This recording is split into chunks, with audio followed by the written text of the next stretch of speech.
So data analytics in healthcare. Data analytics involves examining quantitative data to uncover qualitative insights. To answer questions and identify trends, it can be done manually with the help of software or algorithms. So as you can see, data analytics involves examining quantitative data.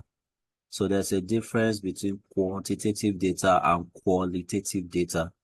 So when you examine the quantitative data of healthcare, you arrive at qualitative insights like recommendations. Visual representations such as graphs and charts are effective tools for presenting data and illustrating these patterns.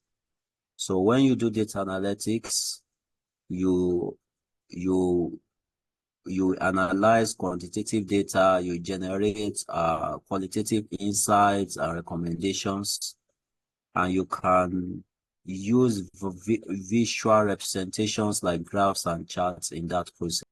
Database and insights. Due to the advancement in data acquisition technologies, hospitals and healthcare institutions have started collecting vast amounts of healthcare data about their patients. So we have advancements in data acquisition technologies now. When I say data acquisition technologies, some medical equipment, tracks patient data like wearable device, for example, or smartwatch, or smart diagnostic tools. So all those things can acquire patient data. So advancement in technology have led to these data acquisition technologies used in health facilities. Effectively understanding and building knowledge from healthcare data requires developing advanced analytical techniques. So in the course of this program, you'll be learning how to develop advanced analytical techniques and use data acquisition technologies, tools, data acquisition technology tools, because this is an online program. So we are not seeing each other physically, so we may not be able to use any data acquisition technology tool, and I think an example of these two is sensors, and smartwatch, but it's something that can be used also virtual, used by you if you have for example, if you have a smartwatch now, I can tell you to put it on, and virtually I can tell you how to use it to track your health data, so this smartwatch is also a kind of data acquisition technology too. So so that can be done even if you are remote and you own a smartwatch, and you can put it on, then I tell you how to go about using it to track your data and to collect data on your health. Yeah. So so we will also use majorly data analysis tools, which you are going to learn in the course of this program, like Excel, Python, SQL, and the likes. So these are data analysis tools. Yeah. So you can use data acquisition to collect data by yourself. That's if you are collecting data by yourself and you're not using secondary source of data. And you can use data analysis tools to analyze them and to draw out qualitative insights. So but in the process of doing this, you need to develop advanced analytical techniques in order to carry out those analyses. So you are going to learn how to develop or work with analytical techniques in doing that in the course of this program. Types of analytics, specifically in healthcare. Well, not only in healthcare, these types of analytics is actually general. except for the diagnostic analysis. Well, diagnostic analysis also is general, just that this is tailored to healthcare this time around. So all these types of analytics is also applicable in some other fields too, like in engineering, in energy, in finance, and the likes. But the ones you are seeing on, but their illustration you are seeing on the slide there is tailored towards the healthcare, as you can see. For example, the descriptive analysis, is general. We do the descriptive analysis in all fields, but tailoring this to healthcare, you can use it in instances such as it enables the assessment of virus transmissibility by analyzing the rate of positive tests within a specific population over a duration. So when you are doing this particular example of analysis, you are said to be doing descriptive analysis. Then we have diagnostic analysis, which is, for example, facilitates the identification of illness or injuries by assessing a patient's symptoms. So when you are doing something like this, so this is just an example. So if you are doing something like this, you can be said to be doing diagnostic analysis. Example of predictive analysis is if you are projecting the propagation of a seasonal disease. So you want to project or you want to forecast the spread of a particular seasonal disease. You will be said to be doing what is called predictive analysis. Then we also have prescriptive analysis. An example is you evaluating a patient's existing medical conditions and ascertaining the likelihood of future alignment developments in that patient. So this facilitates the introduction of preventive treatment strategies. So prescriptive, is you evaluating, for example, a patient's medical records, and you are seeing the likelihood of that patient developing complications along the line in the future or in some time ahead. So this is a kind of predictive, yeah, but when you now introduce a kind of treatment strategy to avert that likelihood, you are said to be doing prescriptive analysis. So these are different kinds of analytics that you see yourself doing within healthcare. It's either you are doing descriptive analysis with the healthcare data, or you are doing diagnostic analysis, or you are doing predictive analysis, or you are doing prescriptive analysis with your health data. Use of analytics in healthcare. So let's see this. Use of analytics in healthcare. Okay. So use of analytics in healthcare. Number one is proactive approach to disease. So data analytics can help you to predict disease early on by analyzing extensive historical. Can you mute your please? Who is got his mic on? Hello, Sulaiman. When you have your mic on, you disrupt my recording. You disrupt my recording. So always make sure that when you join the class, you're on mute, unless you have a question to ask, that you can unmute your mic. Okay? So please take care of that so that you will not disrupt the recording next time. So let's go ahead. Sorry for the distraction. Somebody unmuting his mic. Okay, so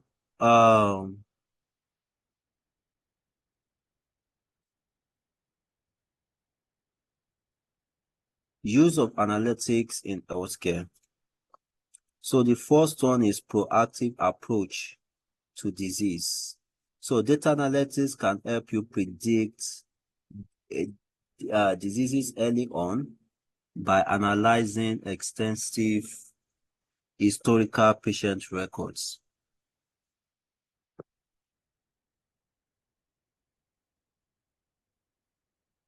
This enables physicians or clinicians to take preventive measures and intervene before complications become difficult to manage. So data analytics can reveal trends with a patient by you analyzing the historical records, historical medical records on that patient. So if you have an historical medical records of a patient, you can use data analytical tools and techniques to analyze the data on that patient, and that can help you to take a proactive approach to prevent complications. And you can also use it to predict the early set on of a disease or what is called disease progression. It can also help in enhanced care coordination. So in scenarios of urgent medical care, where timely action is of essence, real-time insight provided by data analytics can help healthcare providers in coordinating care and ultimately enhancing patient outcomes. So when you have access to data and you can leverage data analytical tools to analyze such data, you can enhance care coordination. Okay, you can enhance care coordination. For example, your data analytical result can reveal the need for urgent medical attention for some patients, or for some patients, or for some groups of patients, or it could reveal the need for some surgical equipment or some medical needs within the hospital or the healthcare facility.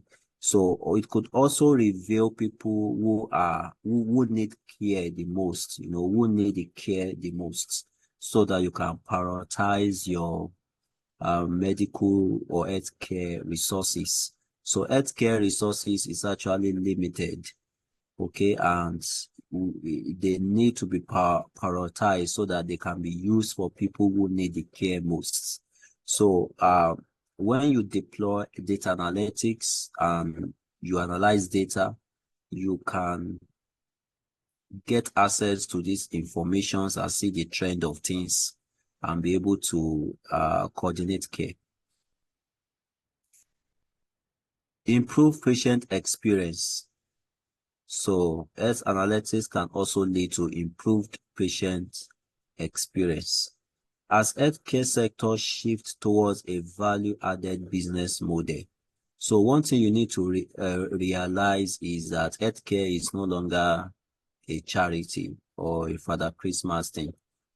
It's actually a kind of business now, and business, it has a kind of business model. Healthcare providers, healthcare vendors, and the likes, they are like the people, within the value chain of healthcare provision now. And healthcare is run like a business now. So it empowers healthcare professionals to customize treatments, optimize workflows, and deliver precise medical services. So healthcare sector is run like a business now, and we have different players within the sector. So like the picture you are seeing by the side there, this is a kind of business model with freemium offering, sourcing, direct sales agents, value added reseller, subscription. So some healthcare services are on subscription basis. I hope you know. So some companies or some startups, they are into healthcare provisions. I don't mean the hospital. So it's not just about the hospital now. Okay. So people that provide healthcare services are not only hospitals. So we have companies, we have private companies, we have startups that provide healthcare services. And when I say healthcare services, it could be in various forms. Healthcare services could come through a mobile app. You know, a startup may have a mobile app that provides like therapy to people, rehabilitation services to people, exercise and workouts, you know, and you can access all these things from the mobile app. The mobile app can provide services like yes, maternity services, child bed services.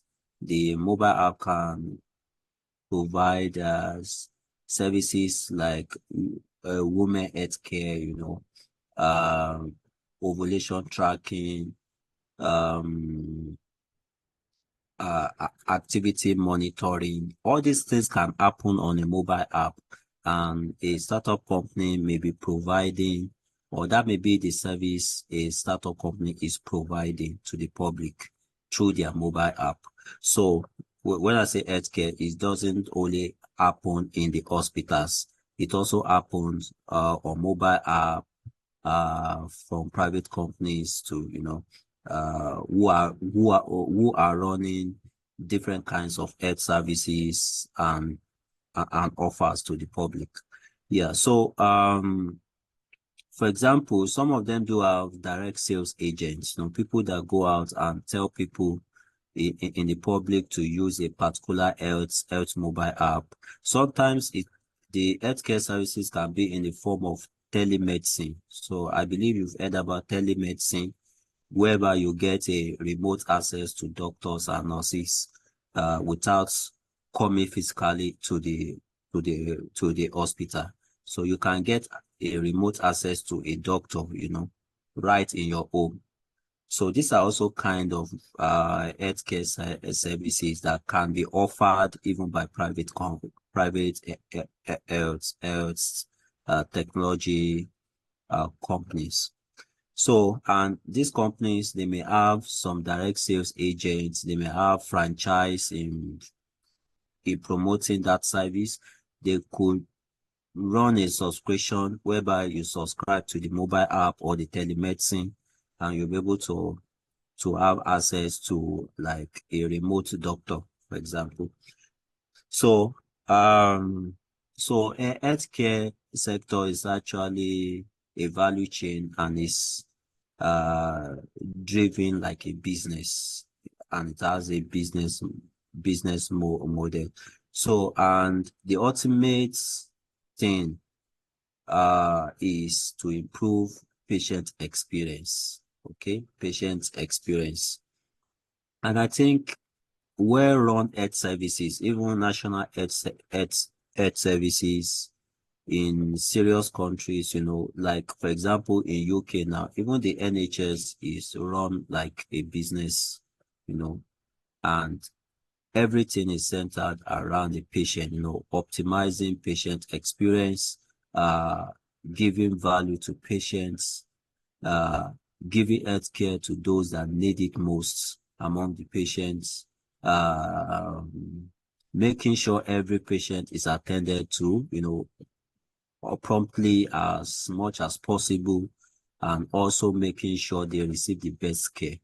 So all these things are like running a business. Okay.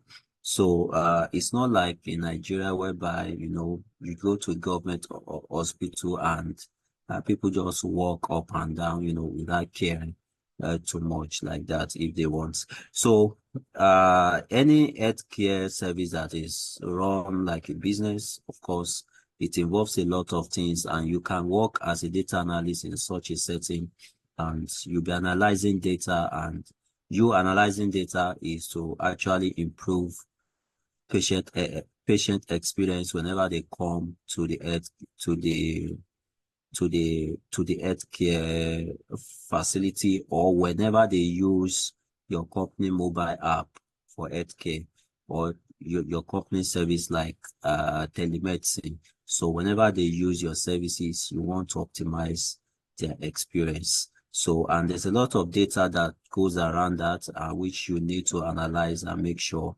you deliver good patient experience.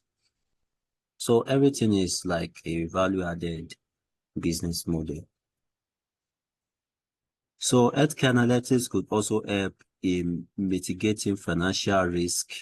Yeah, so you could be a health data analyst and you are working with data in order to identify or risk like unpaid invoices, lower reimbursements, because healthcare is run like a business now. Any serious healthcare is run like a business now. And you need to be aware that sometimes people can cheat the system, and you are there as a data analyst to flag anomalies and analyze data to determine fraud within the system, or to identify loopholes to be blocked, and like that. Types of data in healthcare analytics. So this is to show you, on Thursday, I showed you a picture, is in the slide for Thursday. So I told you about the different sources of data in healthcare. Now I'm going to narrow down here and expatiate more on some of them. For example, EHR data, that is electronic health record data. So EHR stands for electronic health records. So electronic health records is defined as digitally stored healthcare information about an individual's life, with the purpose of supporting continuity of care, education, and research. So electronic health records contains information about you, so that the government or a private company can use that record to keep supporting continuity of your care. So whenever you are sick and you go to the hospital, they only need to log in and access your healthcare information. So this is available in developed countries or in some developing countries also. So, and this electronic health records can be, it will follow you wherever you go, It doesn't matter the hospital you go. The doctor in that hospital just need to log in, and they'll be able to access your healthcare information from hospital to hospital. So it follows you everywhere. So if you change hospital, if you go to another hospital, the doctor there will still be able to access your healthcare record. So I don't know if such thing is available in Nigeria, I doubt, but I know it's available in developed countries. So but I think some people are putting such together in Nigeria, like a startup. But I think they are doing that only within private hospitals, so that when you move from hospital to hospital, your record can still be accessed across all the hospitals. Yeah, so it follows you everywhere. It contains information about your historical health records to date. And this helps in supporting continuity of your care. So, you don't want to visit an hospital and the doctor there doesn't know anything about your previous health records. For the fact that you left an hospital to another one, your health record should remain the same, and the doctor in the new hospital should be able to access your previous health records from the previous hospitals that you used. So your health records should be transferable across whichever hospital you later go on or change to. So that is it. That's the importance of, or how powerful the electronic health records is. So it's cut across your movements across different hospitals and your interaction with different physicians and clinicians across different hospitals or laboratories. So all of them will be able to access your health records irrespective of where you came from or where you used last. So it provides a platform on which individual health information is stored and accessed only by authorized people.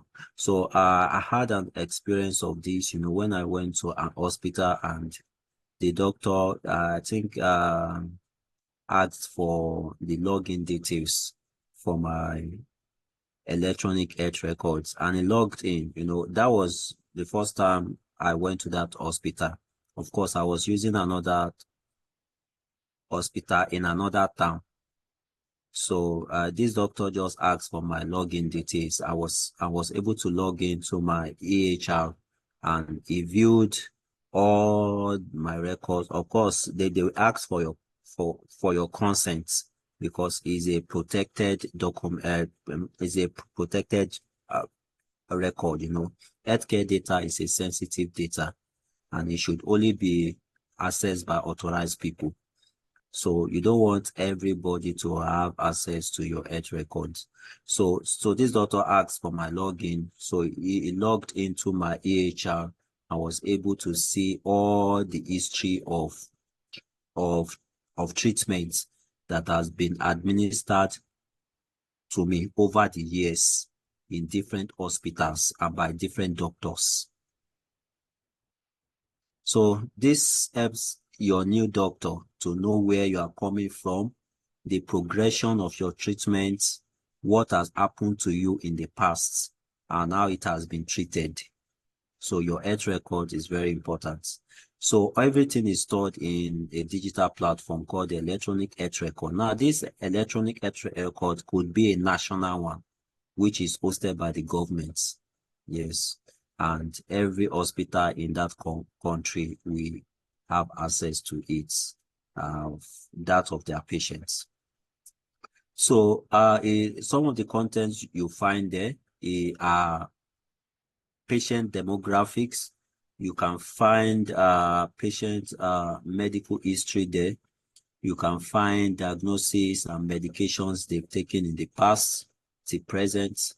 You can find different immunizations that they've taken in the past, even to medical images, scans that have been done for them in like radiology images, scans, laboratory test results, everything will be stored on your record in the EHR.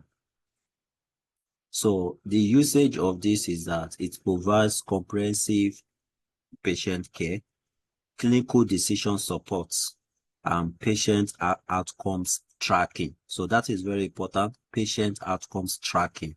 So it helps the new doctor or the new clinicians to be able to track your records, your health record over time. So the AHR is actually a robust platform of data because it contains records on each individual.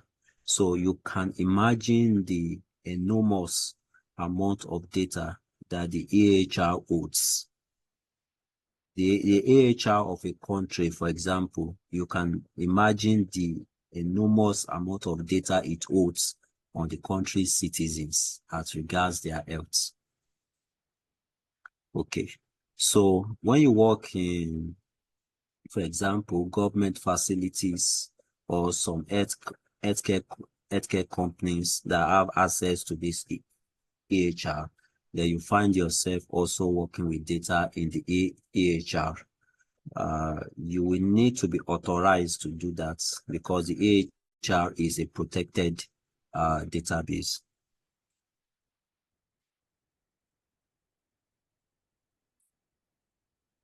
Okay, another thing is claims data. So claims data is another kind of data. This is applicable to national insurance. So the content you can see in the national insurance database informations like healthcare services billed, costs, reimbursements, patient encounters, diagnosis, procedures, and insurance details. Now, the National Health Insurance is also another robust platform that contains information about each individual and how you have used the national insurance over time. So it works hand in hand with the EHR. Yeah. And example of things you can do with data from the national insurance database, which contains claims data. So example of what you can do with that is cost analysis.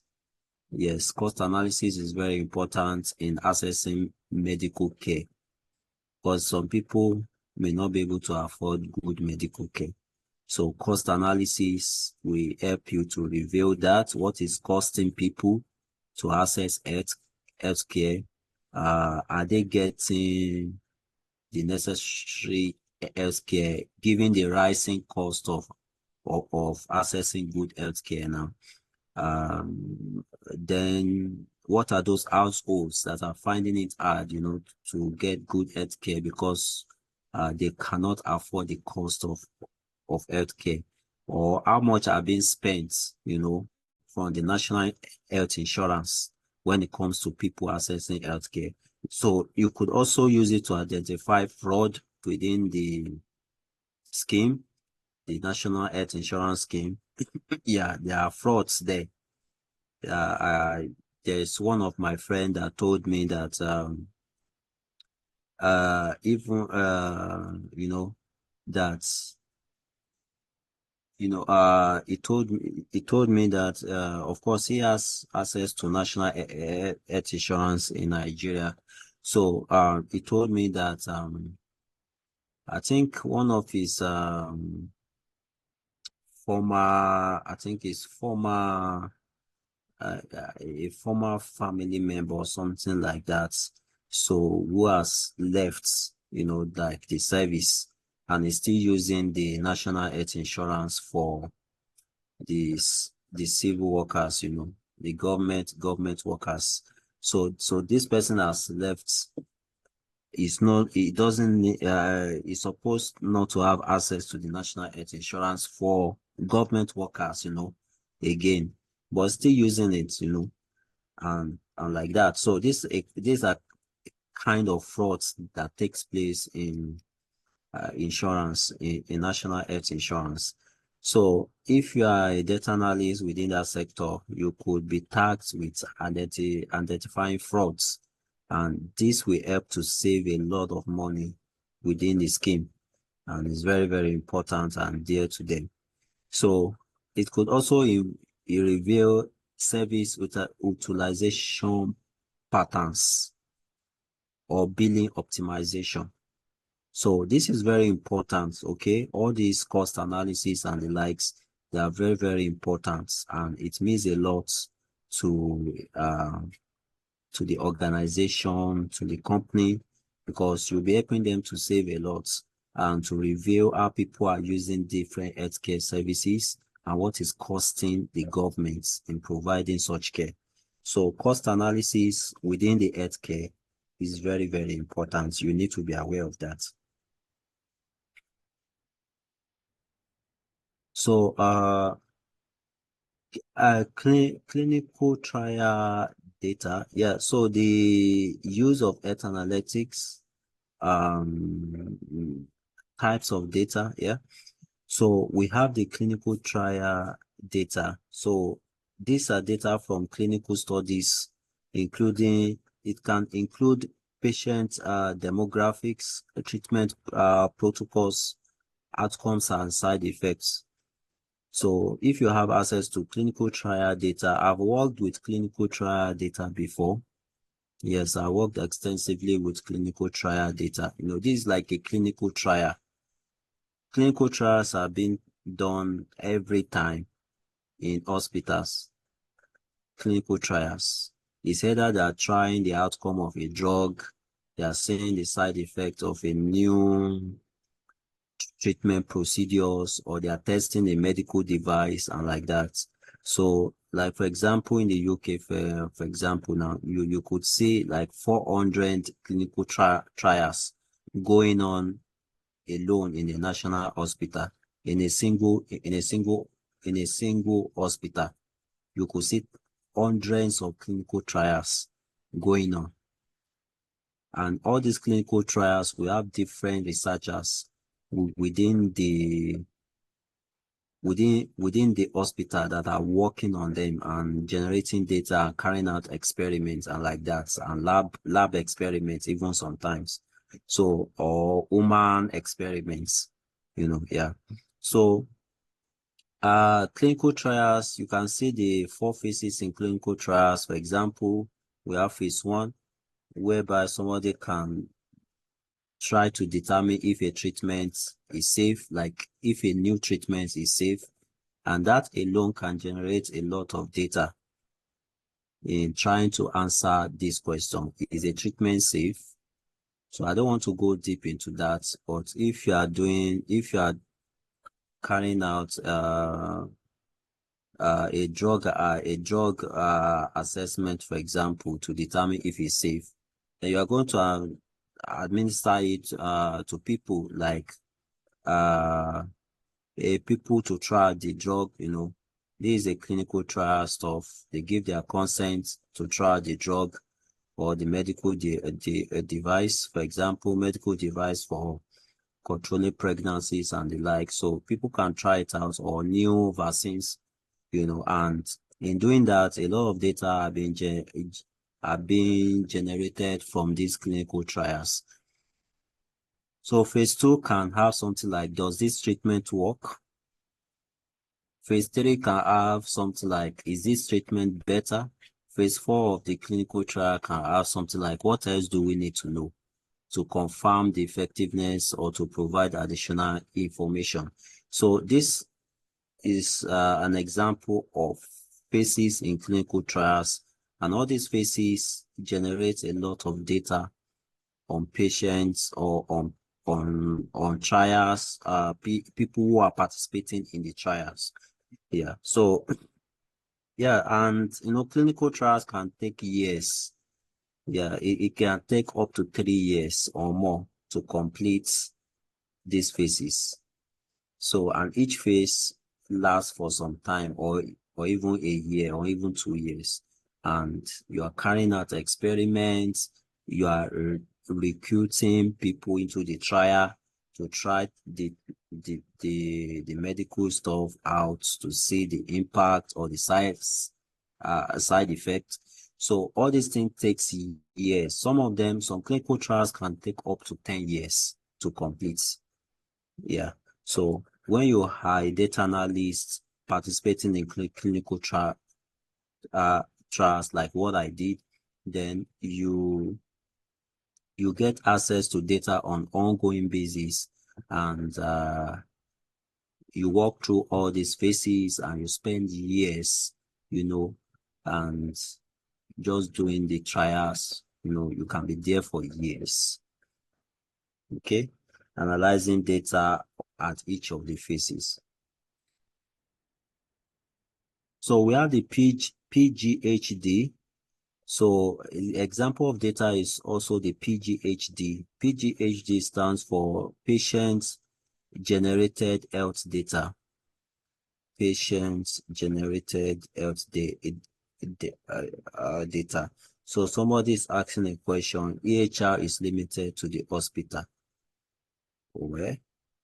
That would be a dicey issue because of data privacy. EHR is it like what the NHS use in UK? Only asking for your date of birth. Yes, of course, that's that's the EHR. So they can use your date of birth to access the EHR. Yeah, yeah, it is the EHR. Not everybody have access to it. It's only for authorized people or doctors. You yourself, you have never seen your EHR, except the doctor log in and show you. But I think I've seen mine. If you ask them, they will show you on the screen. Otherwise, they will be the one to look through it, or just the one to look through it. But if you demand to see it, of course they will show you, but they will they will log in and show you on the computer screen. Okay, so EHR, yes, like in Nigeria, for example, the startup that is trying to build an EHR, because the government doesn't have an EHR. So, but the startup trying to build an EHR is trying to build they are trying to build it for private hospitals. And the startup, they are the one that will be coordinating the platform. Yeah, and putting up the several data privacy issues necessary. So, of course, this is a business stuff. They are offering the platform to private hospitals, and they are managing the platform for the private hospitals. Yeah, so that's a good one. If you are a startup minded person and you want to start something in health analytics, I think that's a good one to look into. Though it's a big project to run an EHR. Okay, so but this startup, they are trying to do it. So I wish them all the best. So example of the data is also patient generated health data. So these data are generated by patient through wearable device, for example, health apps. So some of you use health apps. I don't know if you have an health app on your phone, maybe activity tracking, monitoring your heartbeats,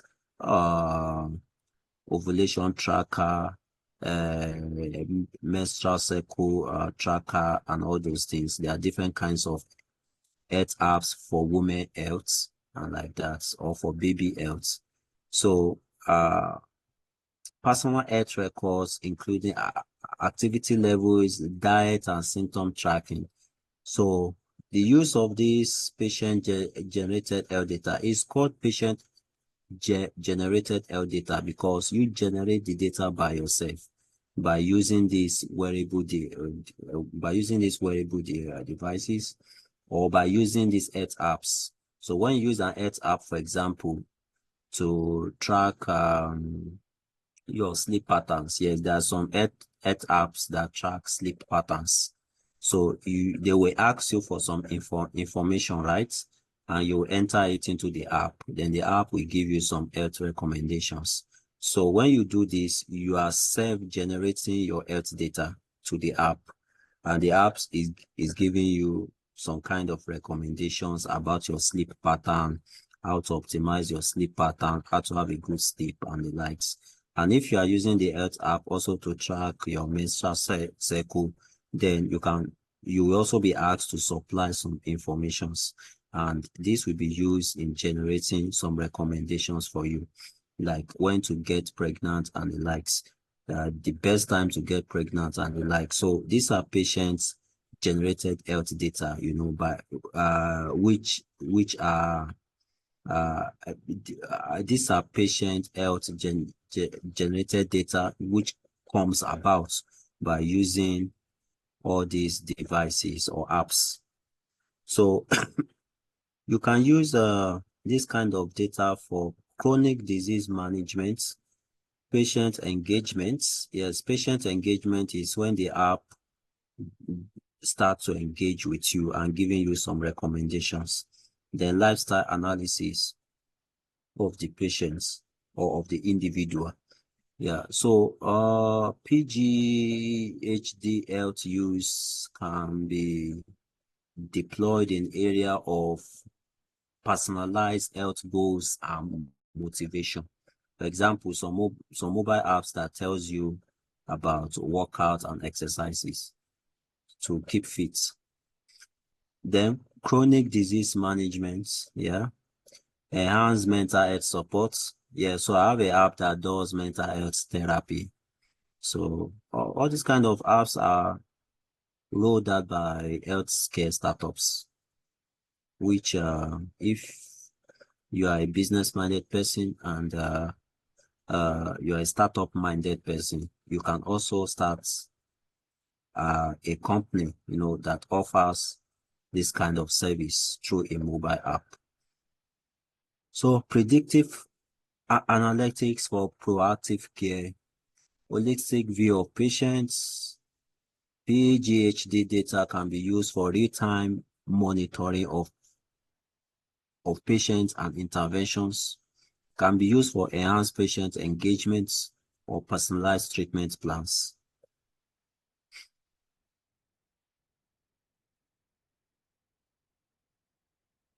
What about public health? So public health data is another kind of data within the healthcare analytics. So the public health data are data from public health agencies, which include disease surveillance, immunization, health surveys, and environmental health data. These records or this kind of data can be used for population health management, disease outbreak tracking, public health intervention planning. So, public health is a big thing, and you can be a data analyst within the public health sector.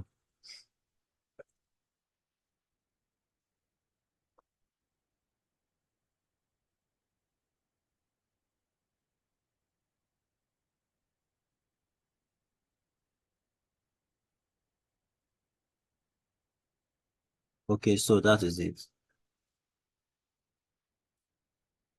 What about genomic data? So genomic data is data from genomic sequencing analysis. It involves genetic variants, gene expression profiles. Genome data can be used for personalized medicine, genetic predisposition analysis, and pharmacogenomics. So you are going to do a course on bioinformatics, which has a lot to do with working with genomic data. So Daniel will be teaching you that. Is very sound in bioinformatics. It will just give you a lot of good stuffs in that area.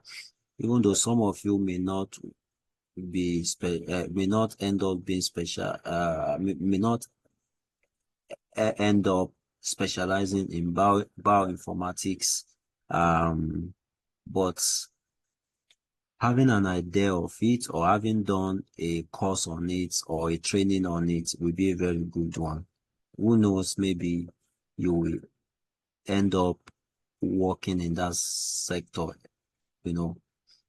sectors that deals with cancer and the likes, or pharmacists, yeah, or drug discovery, um, working with pharmaceutical industries like multinational pharmaceutical industry like AstraZeneca and the likes. So they do a lot of bioinformatics, working with genomic data. So, and these are very wonderful multinational pharmaceutical companies to work for as a data professional, so data analyst. Yeah. So it's very good. I'm very happy for you that you are going to have a kind of course in bioinformatics. Yeah, in the course of this program, which is very, very great. Yeah. So till then, let's see. So it's on your Google Calendar. You can see Introduction to Bioinformatics there. And Daniel will be taking you that. He's very good in bioinformatics and he has done a lot of projects in that area. It's an area he's so much passionate about and has done a lot of wonderful stuffs with genomic data. Yeah, so look forward to it, especially some of you that are pharmacists. It's an area you should take deep interest in. And it's a hot area also. Bioinformatics is a hot area. People do masters and PhD in bioinformatics. So it's one of the hottest areas when it comes to application of data analytics in healthcare. So let's look at SDOH data. So SDOH data stands for Social Determinant of Health Data. Social Determinant of Health Data. So consider this. Medical care only accounts for between 10 and 20% of health outcomes, whereas the physical environment, the social determinants, and behavioral factors account for 80 to 90% of outcomes. So what this is telling you is that medical care alone of a person only accounts for 10 to 20% of entire health outcomes. When we say health outcomes, you know, it beyond you recovering from an illness. Health outcomes is encompassing. It involves a lot of things. It goes beyond just recovering from an illness. You know, it has to do with your mental state. It has to do with your psychological state. It has to do with your continuity, having good healthcare. It has to do with the cost of healthcare, how much you spend in recovering from an illness. So it has to do with your ability to access healthcare. So it goes beyond just recovering from malaria, for example. If you recover from malaria, how much have you spent in treating malaria? One thing you need to realize is that, for example, in Nigeria, we have what is called malaria burden. So malaria burden, it has some financial implications. It eats into the family income. So several studies have been carried out that shows how malaria depletes family finances in Nigeria. Okay, so when we say health outcomes, it's beyond just mere recovering from an illness. It's all-encompassing. It is encompassing. It's encompassing. It involves a lot of things. It involves your physical environment. It involves your social well-being and so many things. So the treatment alone is just 10 to 20% of the whole health outcome. So some of the content you find in SODH data.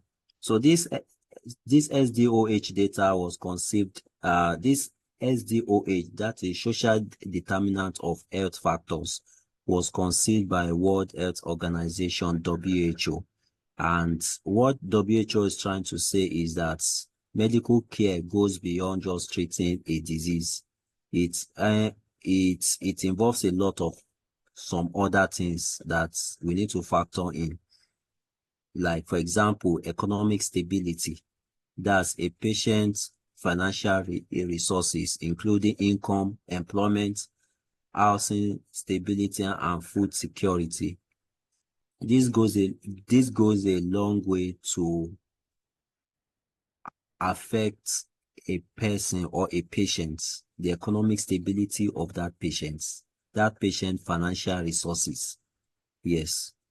So we also have education access and quality. A patient's ability to access and advance their lives through education from early childhood to higher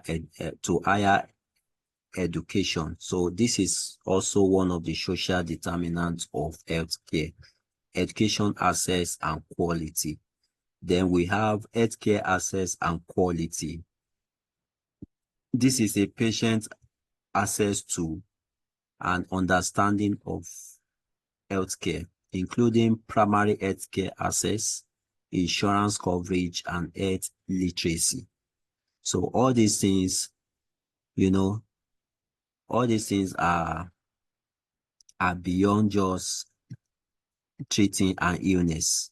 You need to consider the economic stability of that patient, the educational access and quality, or the healthcare access and quality accessible to that patient. Then the neighborhood and built environments. This is where the patient lives, including the air and water quality, crime rates, access to healthy food, and more. So neighborhood and built environment. So the physical environment where the patient lives, it matters also. Okay, it matters even to the recovery of that patient. It matters. Imagine an asthma patient that is living in a slum where people, do all kinds of, where there's a lot of poor air, where there's poor air quality and the likes. If the patient lives in such a kind of environment, no matter how much you treat the the asthma, that patient may not recover from it, because the physical environment where the patient lives is inside a slum. So the physical environment of a patient, it matters to the recovery of that patient. Where that patient lives, it matters. Social and community context. This is a patient relationship with friends, family, co-workers, and the community, which can be impacted by issues such like discrimination, abuse, and incarceration. So the social or community surrounding such a patient also matters a lot. Some patients can be discriminated by their family members, and that can affect the patient's health outcomes. So, for example, if a patient contract HIV, for example, that patient can be discriminated by the family members, and that could affect the mental state of that patient. So the social and the community surrounding a patient also matters, just like the physical environments where that patient lives. So these are called social determinants of healthcare. They are not the healthcare data of disease, this and this that you all know. These are determinants that are non-health related. Or let me put it like that. They are not directly related to health, but they affect a patient's health outcomes all the same. What about hospital data? So these are data on hospital operations, including staffing, scheduling, resource utilization, and patient flow.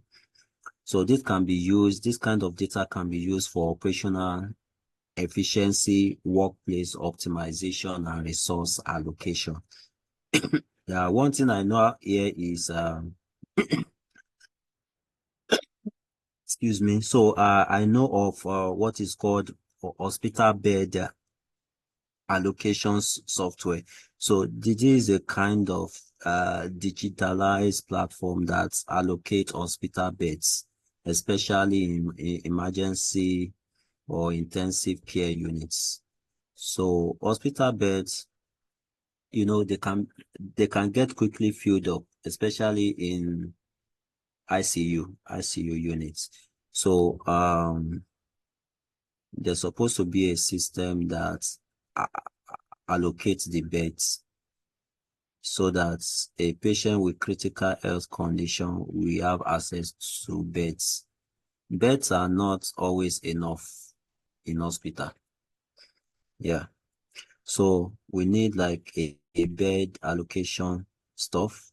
Yeah, there's even a health analytics project, that deals with working with data that has to do with bed allocation within the ICU, or building an algorithm that automatically allocates beds to patients. What about prescription data? So prescription data is another kind of data in the healthcare. This data is on prescription medications dispensed, including dosages, frequencies, and refill patterns. So prescription data is also a kind of data within the healthcare.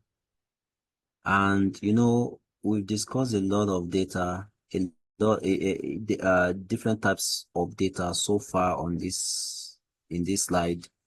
And you should start to think about which one you love, or which one you will first like to work on or resonate with you more, So when you work as a healthcare data analyst, you can find yourself working with any of these different types of data, Is it the genomic data? Is it data on hospital facilities? Is it data on social determinants? Is it data uh, on patient outcomes, or the national health insurance, or data on so the national health insurance is a financial hub, or the financial aspect of the healthcare services. So you could find yourself in that kind of department, whereby you are working on financial data that has to do with national health insurance, because it's financial data. So, and you are doing cost analysis and all those things. Or you are working with prescription data, prescription from word to word, dosages, frequencies, refill patterns on a monthly basis, on a daily basis, and like that. And you are identifying the trends and like that, yeah. Or you are working with EHR data within a government health facility. So all these things are different kinds of data or types of data you may find yourself working with as a health data analyst, depending where you find yourself. So let's go ahead. So this brings me to the end of this slide.